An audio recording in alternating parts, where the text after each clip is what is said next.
আসসালামু আলাইকুম, শুভেচ্ছা সহ আমন্ত্রণ চ্যানেল আই সংবাদে আপনাদের সাথে আছে আমি নবনীতা। বিস্তারিত সংবাদের শুরুতেই জানিয়ে দিচ্ছি ফ্রেশ আটা, ময়দা, সুজি সংবাদ শিরোনাম।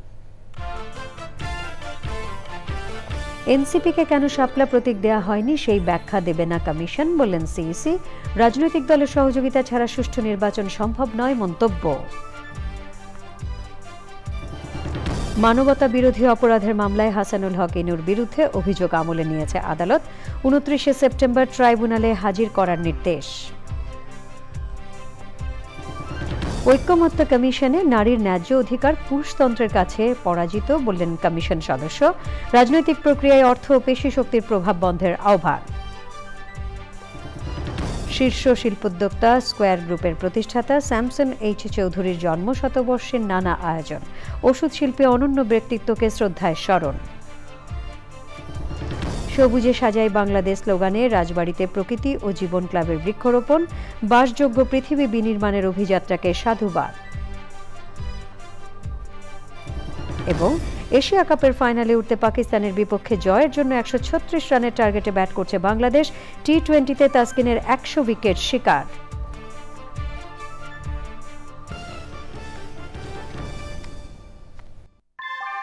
ভূমিকম্প সহনীয় মোস্ট ডিউরেবল দেশের প্রথম থার্মেক্স রড সালাম স্টিল। সালাম স্টিল বোঝে ডিউরেবিলিটি। সালাম স্টিল, মোস্ট ডিউরেবল স্টিল। সংবাদ শিরোনামগুলো জানাচ্ছিলাম। এখনকার এই সংবাদ আয়োজন একই সঙ্গে চ্যানেল আইয়ের ইউটিউব চ্যানেল এবং চ্যানেল আইয়ের ওটিটি প্ল্যাটফর্ম আই স্ক্রিনে লাইভ স্ট্রিমিং হচ্ছে। যাচ্ছে পুরো সংবাদে। নির্বাচন কমিশনের চূড়ান্ত গেজেটে শাপলা প্রতীক না থাকার বিষয়ে প্রধান নির্বাচন কমিশনার এএমএম নাসির উদ্দিন বলেছেন, অতীতে নাগরিক ঐক্য শাপলা প্রতীক চাইলেও তাদেরও দেয়া হয়নি। কেন শাপলা প্রতীক দেয়া হয়নি সেই ব্যাখ্যা ইসি দেবে না। রাজনৈতিক দলের সহযোগিতা ছাড়া সুষ্ঠু নির্বাচন সম্ভব নয় উল্লেখ করে সাংবাদিকদের তিনি বলেন, নির্বাচনে কোনো দল যাতে ফাউল না করে সেটি তদারকি করবে কমিশন। ফেব্রুয়ারিতে নির্বাচনের জন্য ইসি প্রস্তুতি নিচ্ছে বলেও জানান সিইসি। নাজিব বেগ জানাচ্ছেন। নিবন্ধন আবেদনের পর থেকেই শাপলা প্রতীকের দাবি জানিয়ে আসছে জাতীয় নাগরিক পার্টি এনসিপি।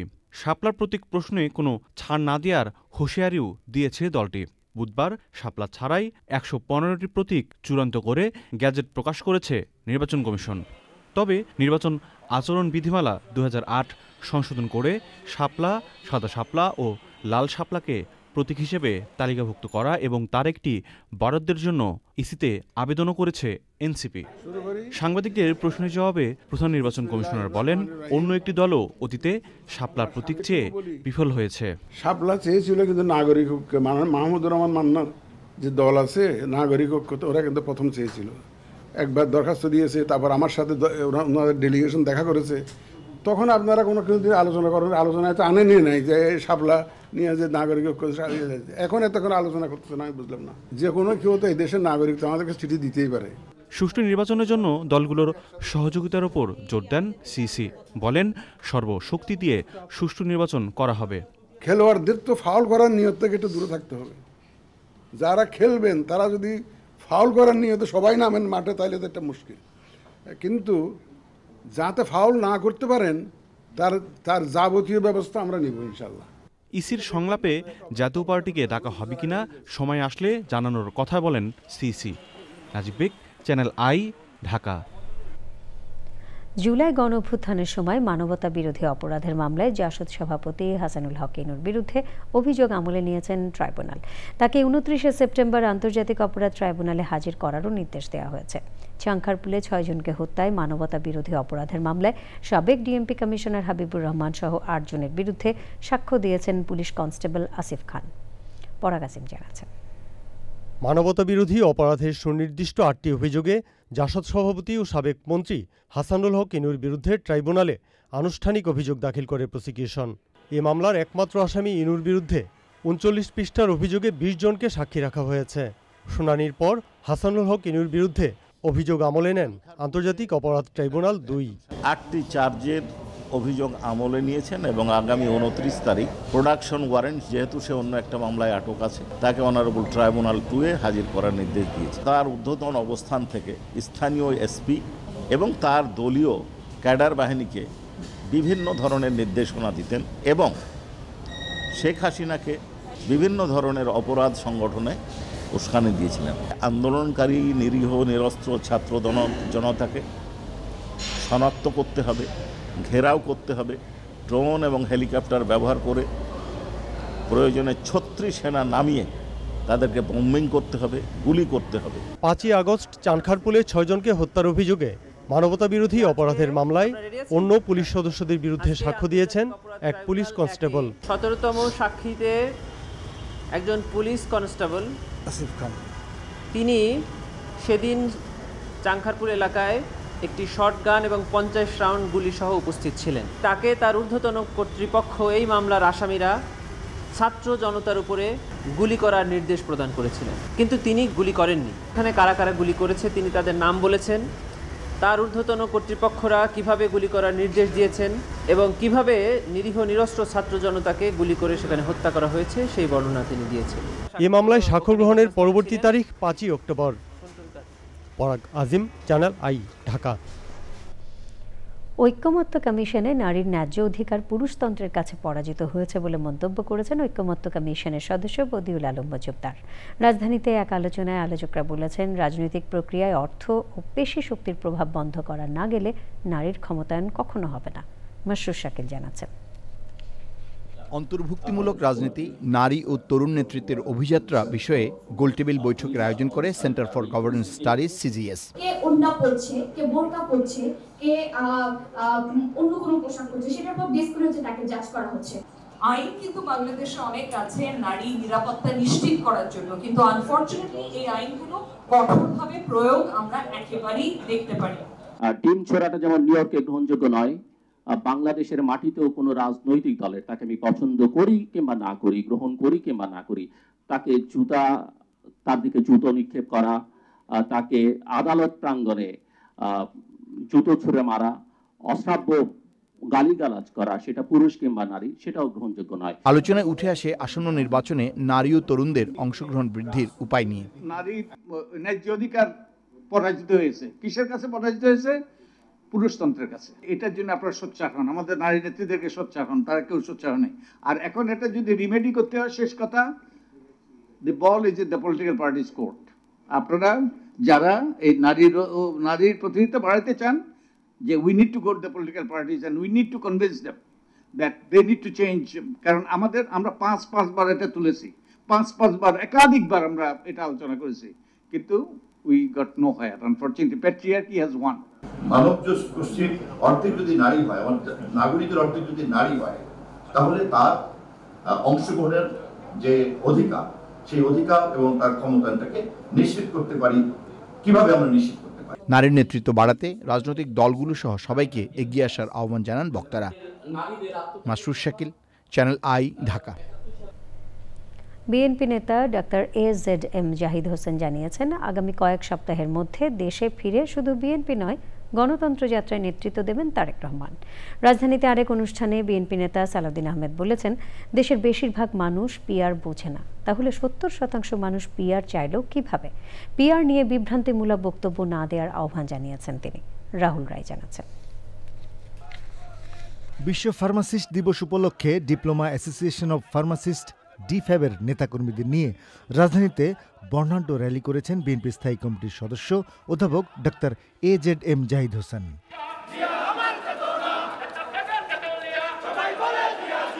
এর আগে বিএনপির প্রতিষ্ঠাতা ও শহীদ রাষ্ট্রপতি জিয়াউর রহমানের সমাধিতে শ্রদ্ধা জানান তারা। পরে বিএনপির ভারপ্রাপ্ত চেয়ারম্যান তারেক রহমানের দেশে ফেরা নিয়ে কথা বলেন ডাক্তার জাহিদ। কয়েক সপ্তাহের মধ্যে ইনশাআল্লাহ তারেক রহমান এসে বিএনপির নির্বাচনী প্রক্রিয়া নয়, গণতন্ত্র পুনরুদ্ধারের শেষ লগ্ন সেটির নেতৃত্ব দিবেন জনাব তারেক রহমান।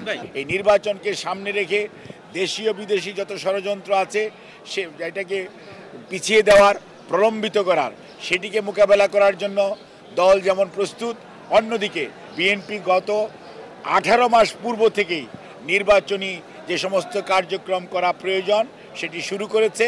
রাজধানীর সুপ্রিম কোর্ট মিলনায়তনে বাংলাদেশ ব্রিটিশ ল স্টুডেন্ট অ্যালায়েন্সের আলোচনায় বিএনপি স্থায়ী কমিটির সদস্য সালাউদ্দিন আহমেদ নির্বাচনে পিআর ইস্যু নিয়ে কথা বলেন।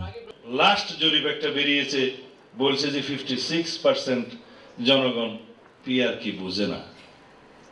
তার আগে আরেকটি সংগঠন থেকে একটা জরিপ দিয়ে বলছে 70% লোক নাকি পিআর চায়। তাহলে 56% জনগণ যদি পিআর কি সেটা নাই বুঝে 70% আপনারা কোথায় পেলেন যে পিআর চায়?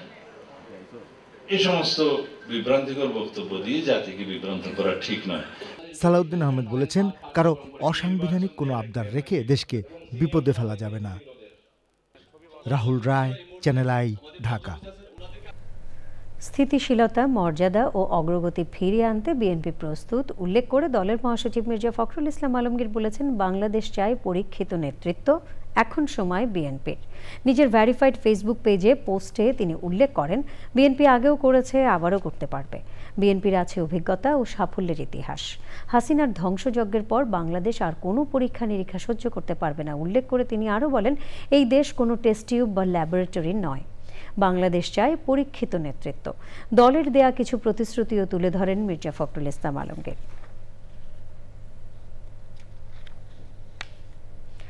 আগামী নির্বাচনে বাংলাদেশের রাজনীতিতে প্রতিবেশী দেশের হস্তক্ষেপকে বড় চ্যালেঞ্জ হিসেবে মনে করে বাংলাদেশ জামায়াতে ইসলামী। সকালে রাজধানীর মগবাজারে দলের কেন্দ্রীয় কার্যালয়ে চীনা প্রতিনিধি দলের সঙ্গে বৈঠকে এই উদ্বেগের কথা জানিয়েছেন জামায়াতের আমির ডাক্তার শফিকুর রহমান। জাতীয় ঐক্যের মাধ্যমেই এসব পরিস্থিতি মোকাবেলা করা হবে বলেও প্রতিনিধি দলকে জানিয়েছেন জামায়াত আমির। বৈঠক শেষে জামায়াতের সেক্রেটারি জেনারেল অধ্যাপক মিয়া গোলাম পরোয়ার সাংবাদিকদের বলেন, জামায়াত ক্ষমতায় এলে ধর্ম, বর্ণ নির্বিশেষে সমতার ভিত্তিতে সকলের অধিকার প্রতিষ্ঠা করবে। এছাড়াও বৈঠকে আগামী দিনের অর্থনীতি, বিনিয়োগ এবং পারস্পরিক সম্পর্ক নিয়ে আলোচনা হয়েছে। চীনা প্রতিনিধি দলের প্রধান জো পিং জিয়ান বলেছেন, বাংলাদেশের জনগণের সঙ্গে সুসম্পর্ক ও অংশীদারিত্বের ভিত্তিতে বন্ধুত্বপূর্ণ সম্পর্ক এগিয়ে নিতে চায় চীন। ওনারা জানতে চেয়েছেন আগামী নির্বাচনে আপনারা অংশগ্রহণ করবেন, তার কি প্রস্তুতি। আমাদের আমিরে জামাত বলেছেন, আমরা সবসময় নির্বাচনমুখী দল, আমাদের নির্বাচনের প্রস্তুতি আছে। প্রতিবেশী দেশের পক্ষ থেকে যে কোনো বিষয়ে হস্তক্ষেপ এবং ইন্টারফারেন্সটা আমাদের জন্য একটা বড় চ্যালেঞ্জ। তো সেটা মোকাবেলা করতে হবে জাতীয় ঐক্যের মধ্য দিয়ে। জাতিসংঘ অধিবেশনের ফাঁকে বিশ্ব নেতাদের সঙ্গে বৈঠক করছেন প্রধান উপদেষ্টা অধ্যাপক ডক্টর মোহাম্মদ ইউনূস। এসব বৈঠকে বাংলাদেশকে গণতান্ত্রিক রূপান্তরের দিয়ে এগিয়ে যাওয়ার কথা তুলে ধরেছেন তিনি। বিভিন্ন আলোচনায় বিশ্ব নেতারা বলেছেন, বাংলাদেশের জুলাই আন্দোলন বিশ্বকে বিস্মিত করেছে। আর প্রধান উপদেষ্টা বলেছেন, বাংলাদেশকে গঠন করা হচ্ছে, তবে কাজটা বেশ কঠিন।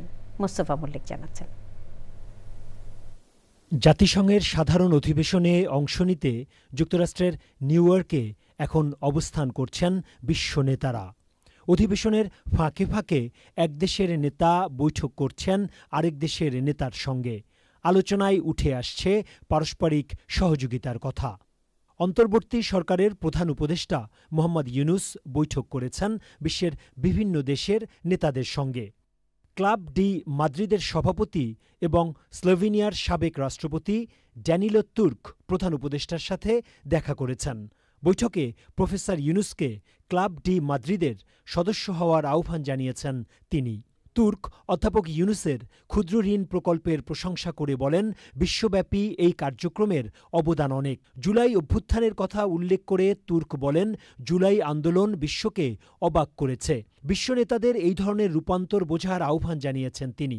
অধ্যাপক ইউনূস গণতান্ত্রিক সংস্কারে বাংলাদেশের যে অভিজ্ঞতা তা বিশ্বব্যাপী জানার প্রয়োজনীয়তার কথা বলেন। তিনি বলেন, দেশকে কিভাবে গণতান্ত্রিক রূপান্তরের দিকে নিয়ে যাওয়া যায় সেই চেষ্টা করছেন তিনি। অধিবেশনের ফাঁকে এশিয়া সোসাইটি ইভেন্টে অংশ নেন প্রধান উপদেষ্টা। এশিয়া সোসাইটির সভাপতি এবং দক্ষিণ কোরিয়ার প্রাক্তন পররাষ্ট্রমন্ত্রী কিউং ওয়াং কা অনুষ্ঠানটি পরিচালনা করেন। সেখানে প্রধান উপদেষ্টা বলেন, ছাত্র জনতা ও তরুণরা আগের সরকারকে একদিন জানিয়ে দিল, আর একদিনও তারা ক্ষমতায় থাকতে পারবে না। Enough is enough. And we declare this is the last day for you. তারা বিদ্রোহী হয়ে উঠল। তাদের কোনো প্রতিষ্ঠান নেই, প্রচারণা নেই, নেই পত্রিকা, টেলিভিশন শো, কিচ্ছু নেই। একদিন তারা বলল যথেষ্ট হয়েছে। তারা বলল এটাই শেষ দিন। সবাই রাস্তায় বেরিয়ে এলো। সব ঘটে গেল জুলাই থেকে 5 আগস্টের মধ্যে। আমি তো দেশের বাইরে ছিলাম। আমরা দেশকে পুনর্গঠন করছি। এটা কঠিন কাজ, কিন্তু তরুণদের স্বপ্ন নতুন দেশ। সাধারণ অধিবেশনের ফাঁকে কসোভোর রাষ্ট্রপতি ভসভা ওসমানির সঙ্গে বৈঠক করেন অধ্যাপক ইউনূস। প্রফেসর ইউনুস বৈঠক করেছেন ফিনল্যান্ডের প্রেসিডেন্ট আলেকজান্ডার স্টবের সাথে। Mostafa Mallik, channel I. গাজীপুর মহানগরীর কোনাবাড়ির আমবাগ এলাকায় জুট গুদামে ভয়াবহ আগুন লেগেছে। আগুন নিয়ন্ত্রণে কাজ করছে ফায়ার সার্ভিসের 7টি ইউনিট। সন্ধ্যা 7:50 দিকে কোনাবাড়ির আমবাগ এলাকায় এক অগ্নিকাণ্ডের ঘটনা ঘটে। স্থানীয়রা জানান, সন্ধ্যার পর হঠাৎ ওই কারখানায় ধোঁয়া দেখা যায়। পরে ফায়ার সার্ভিসকে খবর দেওয়া হয়। গাজীপুরে ফায়ার সার্ভিসের উপসহকারী পরিচালক মোহাম্মদ মামুন ঘটনাটি নিশ্চিত করেছেন।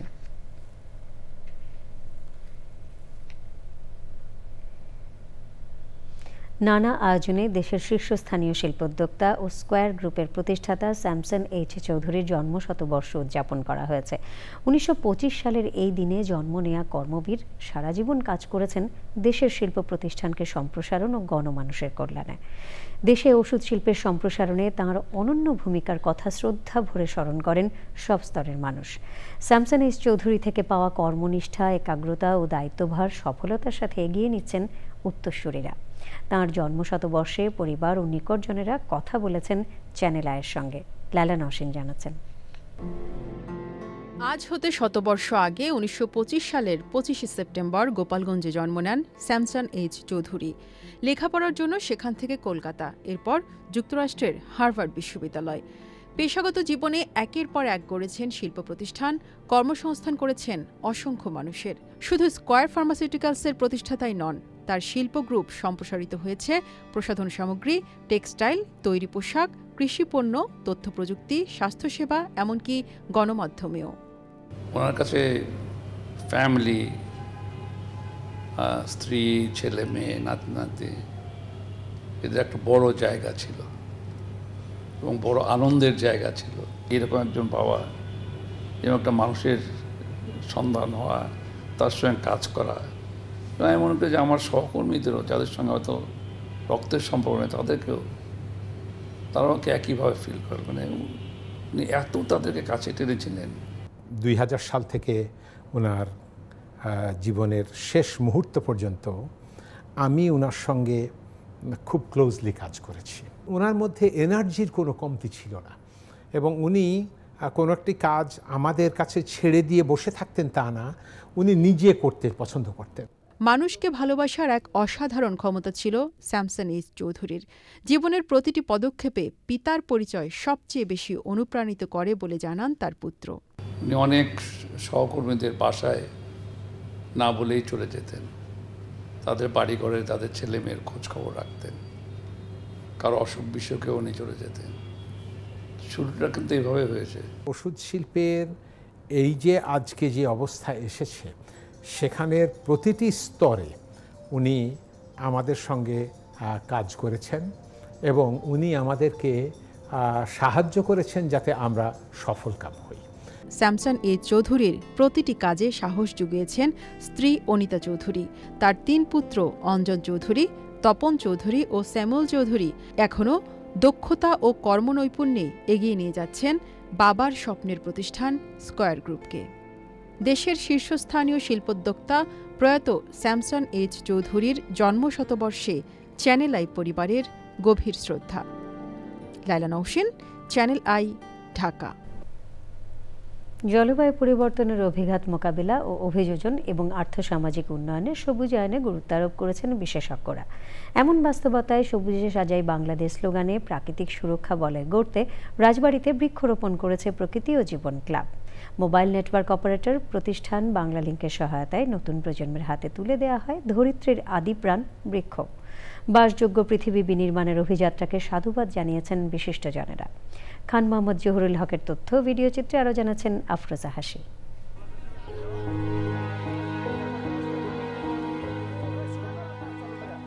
পদ্মা, গড়াই, হরাই আর চান্দনা নদী বিধৌত রাজবাড়ী। জলবায়ু পরিবর্তনের বিরূপ অভিঘাতে নদী ভাঙন, বন্যাসহ বেড়ে চলা নানা প্রাকৃতিক দুর্যোগে বিপর্যয়ে জেলার প্রাণ প্রকৃতি। সংকট কাটিয়ে পরিবেশ প্রতিবেশের টেকসই উন্নয়নে সবুজ বেষ্টনী গড়তে বাংলালিংকের সহায়তায় রাজবাড়ীতেও প্রকৃতি ও জীবন ক্লাবের বৃক্ষায়ন। সবুজে সাজাই বাংলাদেশ এই প্রতিপাদ্যে রাজবাড়ীতে বৃক্ষরোপণ কর্মসূচি পালন করেছে প্রকৃতি জীবন ক্লাব। সারা পৃথিবীর যে পরিসংখ্যান, সেখানে দেখা গেছে 4 ভাগের 1 ভাগ বজ্রপাত হয় বাংলাদেশে। প্রায় 300 লোক সারা বছরে এই বজ্রপাতে মারা যায় বাংলাদেশে। যেই গাছগুলো লম্বা হয়, বড় হয়, সেই গাছগুলি রোপণ করি, তাহলে কিন্তু এই বজ্রপাতকে আমরা একটা সহনীয় পর্যায়ে আনতে পারবো।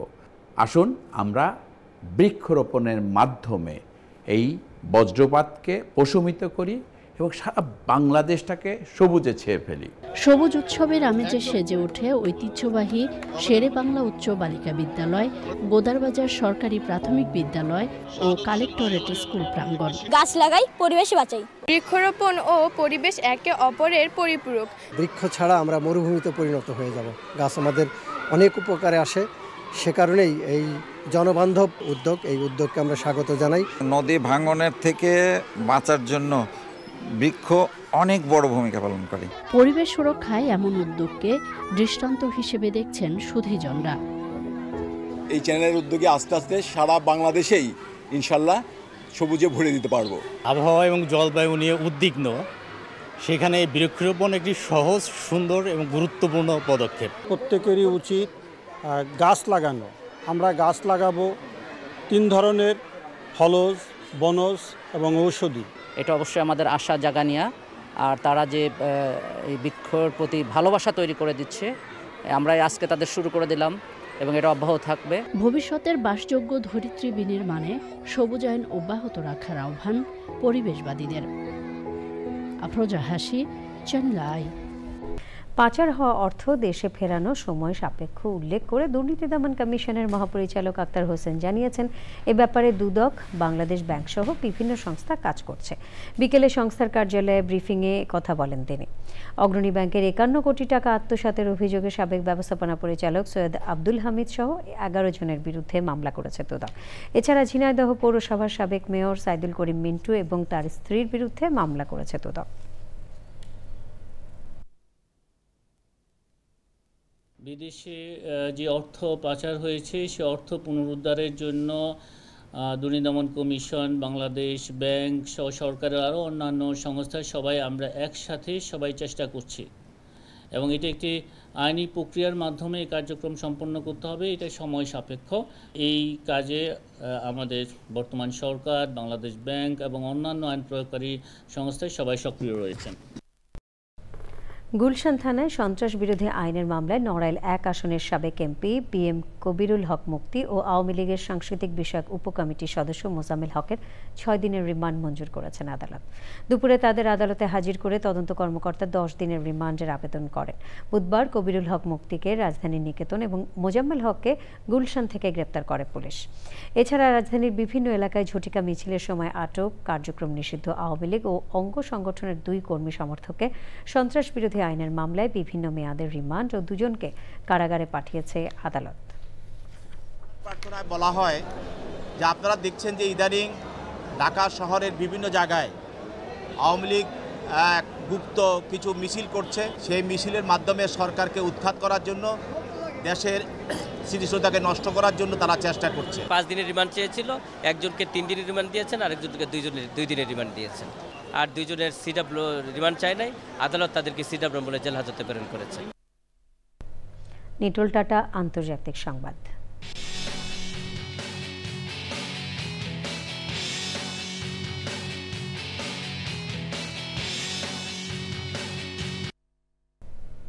দুর্নীতি ও অবৈধ অর্থ তহবিল সম্পর্কিত মামলায় ফ্রান্সের সাবেক প্রেসিডেন্ট নিকোলাস সারকোজিকে 5 বছরের কারাদণ্ড দিয়েছে সে দেশের একটি আদালত। সেই সাথে প্রায় 1.5 কোটি টাকা জরিমানা করা হয়েছে। নিকোলাসের বিরুদ্ধে অভিযোগ, লিবিয়ার প্রয়াত নেতা কর্নেল মোয়াম্মার গাদ্দাফির কাছ থেকে 2007 সালে নির্বাচনী প্রচারণার জন্য অবৈধ অর্থ নিয়েছিলেন তিনি। তার বিরুদ্ধে দুর্নীতির অভিযোগ এনে 2013 সালে প্যারিস আদালতে মামলা করেছিলেন তার ছেলে। তবে নিকোলাসের দাবি, রাজনৈতিকভাবে তাঁকে হেয় করতে মামলাটি করা হয়েছে। এবারে কৃষি সংবাদ।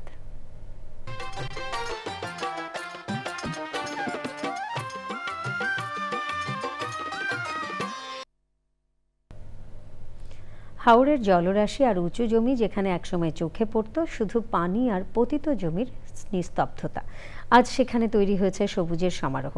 মাচার নিচে ঝুলছে আগাম জাতের হাইব্রিড ডায়না লাউ। অধিক ফলনে পতিত জমিগুলো হয়ে উঠেছে স্বপ্ন বোনার মাঠ।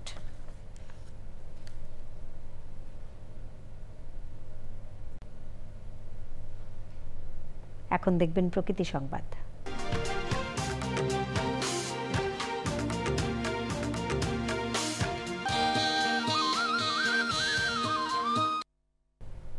রাঙামাটি শহরের মূল সড়ক সহ বিভিন্ন পয়েন্টে পৌরসভার উদ্যোগে বনজ, ফলদ এবং ঔষধি গাছে চারা রোপণ কর্মসূচি শুরু হয়েছে।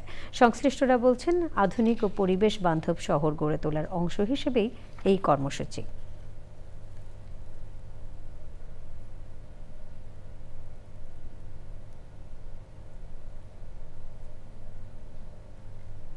ঢাকা ব্যাংক পিএলসি বাণিজ্য সংবাদ।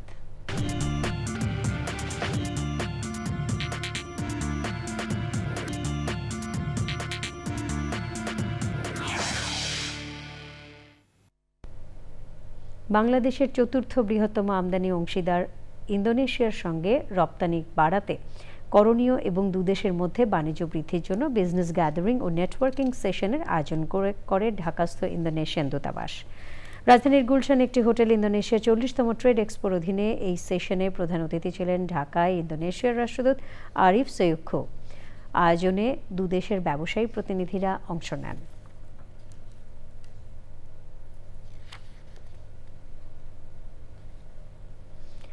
আধুনিক নগর জীবনের সাথে প্রকৃতির মেলবন্ধন তৈরিতে 3 দিনের সবুজ আবাসন উৎসব শুরু হয়েছে। রাজধানীর মোহাম্মদপুরের আদাবরে বায়তুল আমান হাউজিং সোসাইটির ছায়ানীর প্রাঙ্গণে উৎসবের আয়োজক বিডিডিএল প্রপার্টিজ। উৎসবের অন্যতম আকর্ষণ বিভিন্ন ধরনের হার্বাল চা ও পিঠা। আয়োজনে জানানো হয়, বিভিন্ন আবাসন প্রকল্পে ফলদ, বনজ, ঔষধি সহ 50 প্রজাতির বৃক্ষরোপণ করবে বিডিডিএল।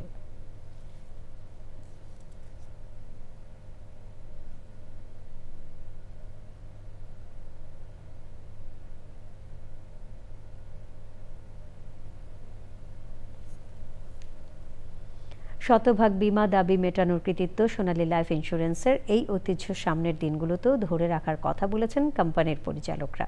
রাজধানীর সোনারগাঁও হোটেলে যুগপূর্তির অনুষ্ঠানে পরিচালনা পর্ষদের চেয়ারম্যান সরকারের সাবেক সচিব মইনুল ইসলাম বলেন, বীমা নিয়ে মানুষের মাঝে নেতিবাচক ধারণাই বেশি, কিন্তু সোনালী লাইফের পর্ষদে এসে তার ধারণা পাল্টে গেছে। আগামী বছরের মধ্যে কমপক্ষে 1000 কোটি টাকার ব্যবসার লক্ষ্য নিয়ে কাজ করার আহ্বান জানান আরেক পরিচালক শেখ মোহাম্মদ ডানিয়েল। কোম্পানির ব্যবস্থাপনা পরিচালক রফিকুল ইসলাম প্রতিষ্ঠাতা চেয়ারম্যান প্রয়াত মোস্তফা গোলাম কুদ্দুসের প্রতি শ্রদ্ধা জ্ঞাপন করেন। 1 নভেম্বর থেকে ফেব্রুয়ারি পর্যন্ত 4 মাস পর্যটকদের সেন্ট মার্টিন ভ্রমণের জন্য খুলে দেয়া হবে। প্রতিদিন 2000 পর্যটক সেন্ট মার্টিন যেতে পারবেন। প্রথম 2 মাস রাতে থাকতে পারবেন না, অন্য 8 মাস বন্ধ থাকবে। বিশ্ব পর্যটন দিবস উপলক্ষে সাংবাদিক সম্মেলনে এ তথ্য জানানো হয়। টেকসই উন্নয়নে পর্যটন প্রতিপাদ্যে 27 সেপ্টেম্বর এই দিবস পালন করা হবে। সাংবাদিক সম্মেলনে বিমান উপদেষ্টা শেখ বশিরউদ্দিন বলেন, বিমানের টিকিট নিয়ে নৈরাজ্য চলছে, দুর্বৃত্তায়ন হচ্ছে। হযরত শাহজালাল আন্তর্জাতিক বিমানবন্দরের 3য় টার্মিনালের কাজ দ্রুত শেষ করার কথাও জানান উপদেষ্টা। দেশে জঙ্গিবাদ থাক বা না থাক, জঙ্গিবাদের প্রশ্নে থেমে থাকার সুযোগ নেই বলে মন্তব্য করেছেন পুলিশের অ্যান্টি টেরোরিজম ইউনিট এটিইউর প্রধান অতিরিক্ত আইজিপি মোহাম্মদ রেজাউল করিম। দুপুরে রাজধানীর বাড়িধারায় এটিইউর সদর দপ্তরে সাংবাদিকদের সঙ্গে মতবিনিময় সভায় তিনি বলেন, বাংলাদেশ শান্তিপ্রিয় ও সম্প্রীতির দেশ, এদেশে জঙ্গিবাদ ও উগ্রবাদের কোনো স্থান নেই। মালয়েশিয়ায় আইএস জঙ্গির সংশ্লিষ্টতা অভিযোগে গ্রেপ্তার 10 জনকে জিজ্ঞাসাবাদের বিষয়ে তিনি বলেন, প্রত্যেককে আলাদাভাবে জিজ্ঞাসাবাদ করা হচ্ছে। তারা শ্রমিক শ্রেণীর এবং কেউই প্রত্যক্ষভাবে জড়িত ছিল না। কিন্তু আমরা উগ্রবাদ, জঙ্গিবাদ বলুন, যা সন্ত্রাসবাদে আমরা বিশ্বাসী না। কখনো কখনো যেটা বললাম যে ডিরেল হয়ে যেতে পারে, এই ভেজাল কোনো ব্যক্তির খপ্পরে পড়ে প্রতারণার শিকার হয়ে সে তার অসৎ উদ্দেশ্যে অথবা যেটাই হোক, সে দেশি বিদেশি যেভাবে ষড়যন্ত্রের শিকার হোক না কেন, তারা ডিরেল তো হতে পারে, এই সম্ভাবনা তো যে কোনো সময় থেকেই যায়।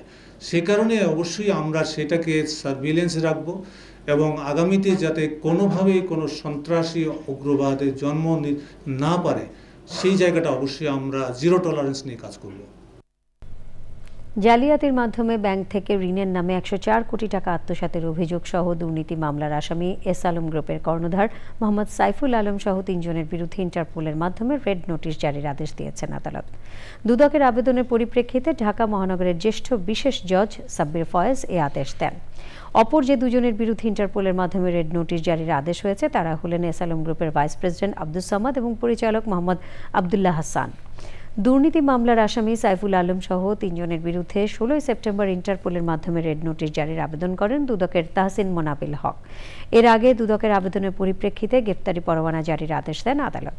এছাড়া 13 মে সাইফুল আলমের স্বার্থ সংশ্লিষ্ট 13 জনের বিদেশ যাত্রায় নিষেধাজ্ঞা দেন আদালত। 24 জুন সাইফুল আলম ও তার স্ত্রীর নামে বিদেশে থাকা স্থাবর অস্থাবর সম্পদ ক্রয়ের আদেশ দেন ঢাকা মহানগরের জ্যেষ্ঠ বিশেষ জজ আদালত। Chittagong city mayor doctor Shahadat Hossain বলেছেন, চট্টগ্রামের বিপ্লব উদ্যান একটি ঐতিহাসিক স্থান। এখানে শহীদ প্রেসিডেন্ট জিয়াউর রহমান 1971 সালের 25শে মার্চ উই রিভল্ট বলে মুক্তিযুদ্ধের ঘোষণা করেছিলেন। তিনি বলেন, এটিকে রমনা পার্কের আদলে নির্মল সবুজ পার্ক হিসেবে গড়ে তোলা হবে। চট্টগ্রামের বিপ্লব উদ্যানে সবুজায়ন কার্যক্রমের উদ্বোধন অনুষ্ঠানে এসব কথা বলেন তিনি। এ সময় স্থানীয় বিএনপি ও অঙ্গ সংগঠনের নেতাকর্মীরাও ছিলেন।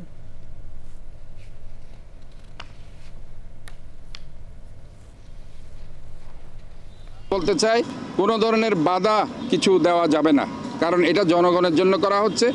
কোনো কেউ বাধা দিলে আমরা মনে করব তারা স্বৈরাচারের দোসর। গত এই যে স্বৈরাচার যারা দেশটাকে লুটপাট করেছে তাদের এই দোসর। তারা শহীদ প্রেসিডেন্ট জিয়াউর রহমানের নামে যেহেতু এটা বিপ্লব উদ্যান, এটা অনেকে চায় না, এই ঈর্ষা থেকে তারা সে কাজটা করছে। কাজে আমরা মনে করি যে আনন্দের বাচ্চাদের এবং অ্যাডাল্টদের ছেলে মেয়েদের একটা বসার জায়গা হোক, ঘোরার জায়গা হোক, তারা যাতে এখানে নির্মল আনন্দ ভোগ করতে পারে। কৃষি উপদেষ্টা অবসরপ্রাপ্ত লেফটেন্যান্ট জেনারেল জাহাঙ্গীর আলম চৌধুরী বলেছেন, দেশে সারের সংকট নেই। গ্যাসের দাম বাড়লেও সারের দাম বাড়ানো হবে না। সার সরবরাহে সিন্ডিকেট ভেঙে দেওয়া হয়েছে বলেও জানান তিনি। সচিবালয়ে কৃষি মন্ত্রণালয়ের 1 বছরের কাজের অগ্রগতি নিয়ে সংবাদ সম্মেলনে এসব কথা বলেন উপদেষ্টা। প্রতিবেশী দেশে সার পাচার হয় জানিয়ে তিনি বলেন, শিল্প সচিবকে প্রধান করে সারের দাম নির্ধারণ, আমদানি সংকট মেটানো সহ সার্বিক ব্যবস্থাপনায় জাতীয় সার ব্যবস্থাপনা কমিটি গঠন করা হয়েছে। সারের কোনো দামই বাড়ানো হয় নাই, তবে সারের ক্ষেত্রে একটা সমস্যায় আমি কিছুক্ষণ আগেও বলছি, আপনার চিটাগাংয়েও আপনি বলে আসছি, আমাদের দেশে যে আরাকান আর্মি আছে, আরাকান আর্মির থেকে আমাদের ইয়াবা আসে, ইয়াবার পরিবর্তে আমাদের দেশে থেকে চাল, সার, তারপরে আপনার এই যে ঔষধ, তারপরে অন্যান্য প্রয়োজনীয় জিনিসপত্র চলে যায়। এই জন্য আমরা নেভি, কোস্টগার্ড এবং অন্যান্য আইন শৃঙ্খলা বাহিনীকে নির্দেশ দেওয়া হয়েছে, এবং আমাদের যারা ইসেরা আছে এই কৃষি মন্ত্রণালয়ের দায়িত্ব, তাদেরও নির্দেশ দেওয়া হয়েছে কোনো অবস্থায়তে যেন এই সার, বিদেশি টাকায় কিনা সার, কোনো অবস্থায় যেন পাচার না হয়। কুষ্টিয়ার ভেড়ামারা উপজেলায় বীর মুক্তিযোদ্ধা, জনপ্রতিনিধি ও সুশীল সমাজের প্রতিনিধিদের সঙ্গে মতবিনিময় করেছেন নবাগত জেলা প্রশাসক আবু হাসনাত মোহাম্মদ আরেফিন। এ সময় জেলা প্রশাসক নতুন বাংলাদেশ গড়তে দিক নির্দেশনামূলক বক্তব্য প্রদান করেন। ভেড়ামারা উপজেলা নির্বাহী কর্মকর্তা রফিকুল ইসলামের সভাপতিত্বে অনুষ্ঠানে বক্তব্য রাখেন মনি গ্রুপের চেয়ারম্যান মনিরুল ইসলাম, উপজেলা বিএনপির সভাপতি অ্যাডভোকেট তৌহিদুল আলম সহ অন্যরা। পরে উপজেলা পরিষদ চত্বরে গাছের চারা রোপণ করেন জেলা প্রশাসক।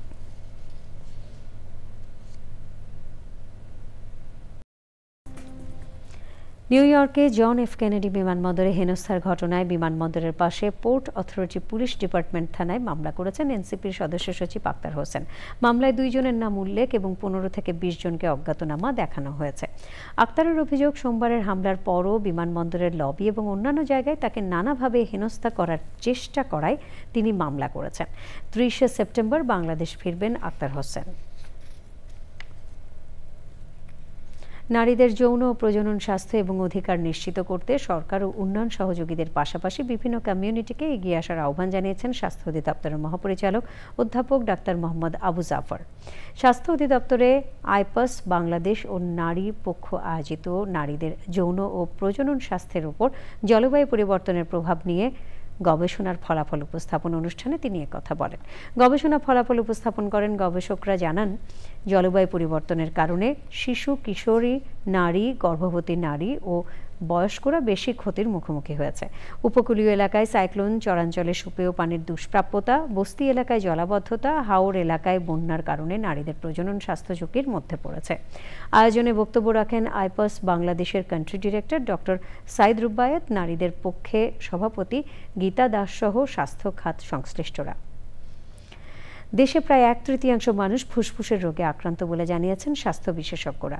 25 সেপ্টেম্বর বিশ্ব ফুসফুস দিবস উপলক্ষে এভার কেয়ার হসপিটাল ঢাকা আয়োজিত বৈজ্ঞানিক কর্মশালায় জানানো হয়, দেশে প্রায় 1,10,00,000 মানুষ অ্যাজমায় ভুগছেন এবং 40-21% মানুষ আক্রান্ত সিওপিডিতে। এর মধ্যে 62% ধূমপায়ী।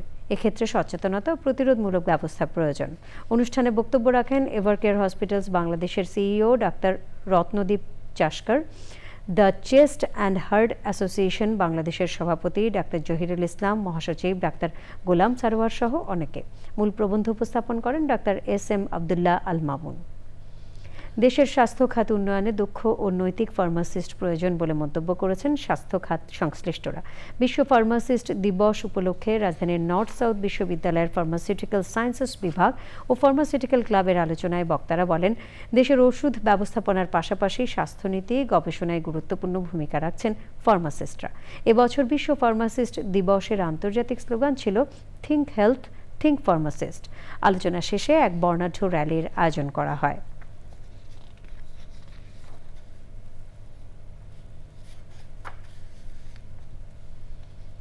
বেগম বদরুন্নেসা সরকারি মহিলা কলেজ সহ 7 কলেজ নিয়ে কেন্দ্রীয় বিশ্ববিদ্যালয় করার প্রতিবাদে সংবাদ সম্মেলন করেছে কলেজের উচ্চ মাধ্যমিকের শিক্ষার্থীরা। শিক্ষার্থীরা বলেছেন, বিশ্ববিদ্যালয়ের নামে একত্রীকরণের ফলে ঐতিহ্যবাহী কলেজের স্বতন্ত্র হারানোর পাশাপাশি নারীদের শিক্ষার সুযোগ সীমিত হবে। বেগম বদরুন্নেসা সরকারি মহিলা কলেজের উদ্যোগে অনুষ্ঠিত সংবাদ সম্মেলনে শিক্ষার্থী, অভিভাবক ও শিক্ষাবিদরা ছিলেন। সংবাদের শেষ ভাগে আমরা সবশেষে ফ্রেশ আটা, ময়দা, সুজি সংবাদ শিরোনামগুলো জানিয়ে দিচ্ছি আরও একবার। এনসিপিকে কেন শাপলা প্রতীক দেয়া হয়নি সেই ব্যাখ্যা দেবে না কমিশন, বললেন সিইসি। রাজনৈতিক দলের সহযোগিতা ছাড়া সুষ্ঠু নির্বাচন সম্ভব নয় মন্তব্য। মানবতা বিরোধী অপরাধের মামলায় হাসানুল হক ইনুর বিরুদ্ধে অভিযোগ আমলে নিয়েছে আদালত। 29 সেপ্টেম্বর ট্রাইব্যুনালে হাজির করার নির্দেশ। ঐক্যমত্য কমিশনে নারীর ন্যায্য অধিকার পুরুষতন্ত্রের কাছে পরাজিত, বললেন কমিশন সদস্য। রাজনৈতিক প্রক্রিয়ায় অর্থ ও পেশি শক্তির প্রভাব বন্ধের আহ্বান। শীর্ষ শিল্পোদ্যোক্তা স্কয়ার গ্রুপের প্রতিষ্ঠাতা স্যামসন এইচ চৌধুরীর জন্মশতবর্ষের নানা আয়োজন। ওষুধ শিল্পে অনন্য ব্যক্তিত্বকে শ্রদ্ধায় স্মরণ। সবুজে সাজায় বাংলাদেশ স্লোগানে রাজবাড়ীতে প্রকৃতি ও জীবন ক্লাবের বৃক্ষরোপণ। বাসযোগ্য পৃথিবী বিনির্মাণের অভিযাত্রাকে সাধুবাদ। এবং এশিয়া কাপের ফাইনালে উঠতে পাকিস্তানের বিপক্ষে জয়ের জন্য 136 রানের টার্গেটে ব্যাট করছে বাংলাদেশ। টি-20তে তাসকিনের 100 উইকেট শিকার।